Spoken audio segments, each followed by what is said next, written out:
चर्चा बटोरी, limelight hog कर रहा था। पीआई इंडस्ट्रीज, चतुर्मोता साहब आपके पास आऊंगा।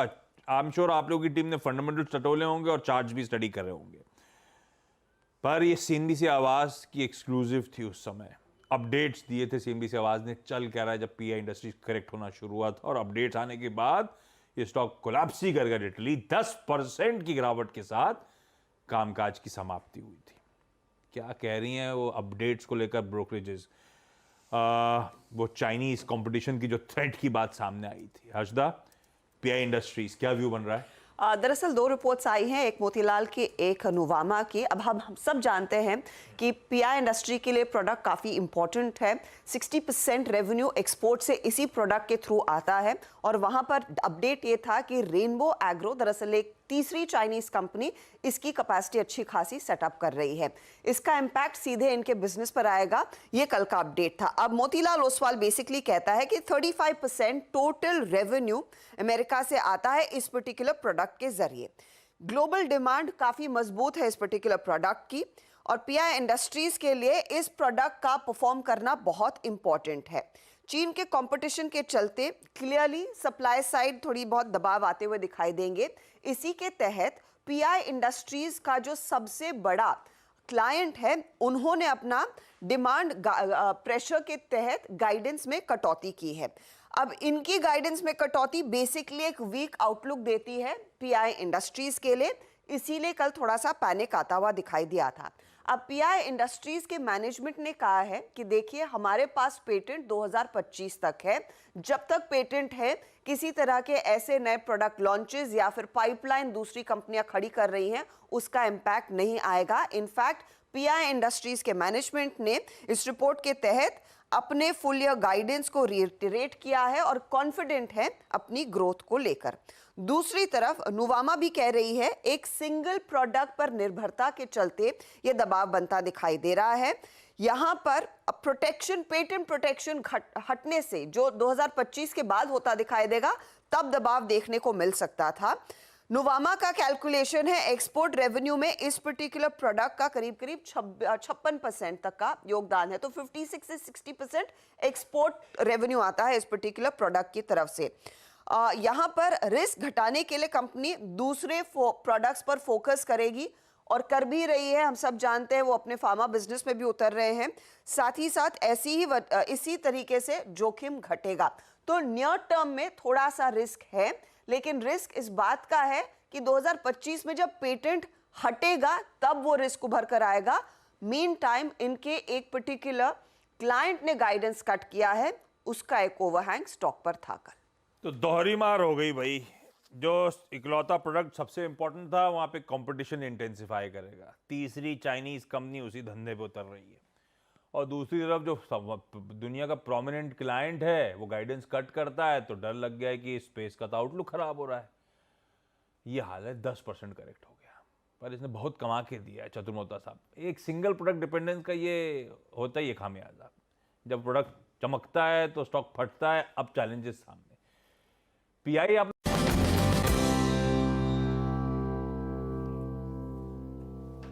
आ गए, बैकग्राउंड चेंज हो गया है। Welcome to India, welcome back. Thank you गावा सर, आज का preferred trade. Well, good morning panelist, सभी पैनलिस्ट को भी गुड मॉर्निंग। आज का जो प्रेफर्ड ट्रेड है वो है डिफेंसिव बेट, वो है रैमको सीमेंट। ना, रैमको सीमेंट में बेसिकली जो अपमूव है वो स्ट्रेंथ का है। अब करीब 5-6 दिन का एक साइडवेज मूव मिला, और कल का जो बार था वो पॉज मोड पर है, तो मतलब अपमूव कायम है। ट्रेड करा है 1039 के आसपास, स्टॉप होगा 1032, खास नहीं है। ऑन द अपसाइड जो टारगेट होगा मेरे ख्याल से 1060 के हो सकते हैं। सो रैमको सीमेंट पर ध्यान देना चाहिए on the long side. Up move on Ramco cement. Ramco cement, ये होगी गावा सर की आज की टॉपिक, तो इस पर ध्यान देंगे। मानस, गुड मॉर्निंग। मानस, आपके pick. Good morning Anuj ji, good morning Ashish ji, good morning everyone. तो देखिए, पिडलाइट पे खरीदारी करनी है। कल पूरे दिन हमने वहां पर बाइंग इंटरेस्ट देखा, और अगर हम पैटर्न की बात करें तो हाई टॉप्स हायर बॉटम्स लगातार बन रहे हैं। स्टॉक करेक्ट हुआ था, लेकिन 20 डे मूविंग एवरेज के ऊपर ही स्टॉक ने सपोर्ट ले लिया, और फिर वहां से रिकवरी कल देखने को मिली है।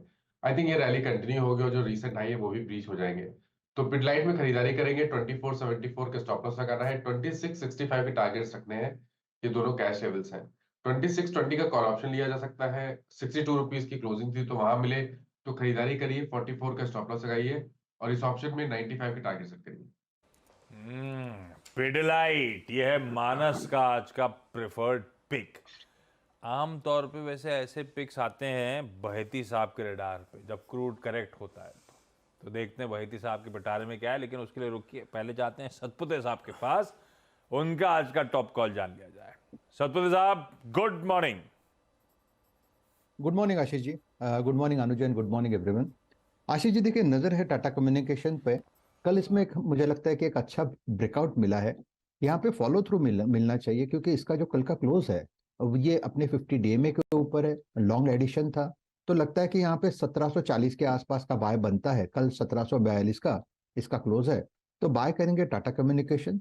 स्टॉप लॉस होगा 1725 का, और जो टारगेट दिखता है वो रहेगा 1780 से लेकर 1800। तो यहाँ पे एक बड़ा मूव मैं एक्सपेक्ट कर रहा हूँ टाटा कम्युनिकेशन पे। टाटा कम्युनिकेशंस यहाँ पर एक लेना है आपको बाय कॉल। कल JLR के साथ जो टाइप आया था उसके बाद एक मोमेंटम आया, और उसके बाद आखिरी घंटे में फिर एक मूव आया और ये डे हाई पर जाकर बंद हुआ स्टॉक वीक मार्केट में। तो रिलेटिव स्ट्रेंथ बहुत शानदार थी यहाँ पर कल।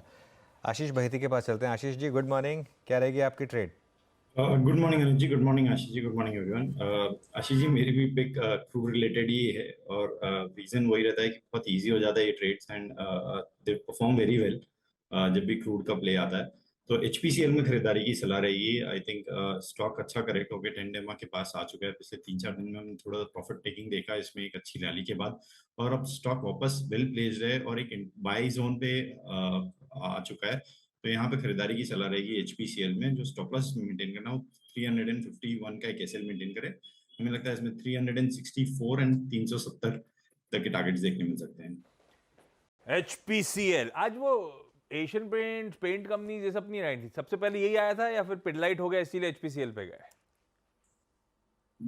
जी आशीष जी, जो सभी रडार पे है एशियन पेंट्स और ये सारे ऑल मार्केटिंग कंपनीज। पर सोच के HPCL ही आए थे पहला पिक। जी परफेक्ट। ये लीजिए, कच्चे तेल का बढ़िया सा तड़का ऐड हो गया है। पिडलाइट के साथ साथ HPCL में तेजी करने का मन, और चर्चा में आया था कि आज भारतीय बाजारों के लिए सबसे इंटरेस्टिंग क्यों क्रूड का 4% करेक्ट कर जाना ओवरनाइट, और ये सब क्रूड डेरिवेटिव्स का इस्तेमाल करते हैं, फायदा ही फायदा। आप बढ़िया सा एक टेक्नो फंडा पिक लेकर आता हूं। आशीष चतुर्मोहता साहब आपको आपकी स्क्रीन पे रेडी नजर आएंगे।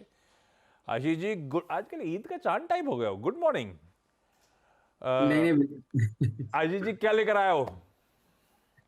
Good morning Ashish ji, good morning अनुज। तो देखिए, जो 2-3 थीम्स जिन पे हम काफी पॉजिटिव है। एक तो हमने पहले भी डिफेंस की थीम की बात की, वहां हमने भारत डायनामिक्स के ऊपर फोकस रखा, वो अभी भी हमें काफी पसंद है। साथ ही साथ पावर सेगमेंट में हमें बहुत तेजी लगती है, तो उसमें NTPC, SJVN और आइनॉक्स विंड इन स्टॉक्स की पहले भी चर्चा की, और अभी भी ट्रेंड यहाँ पे अच्छे लगते हैं।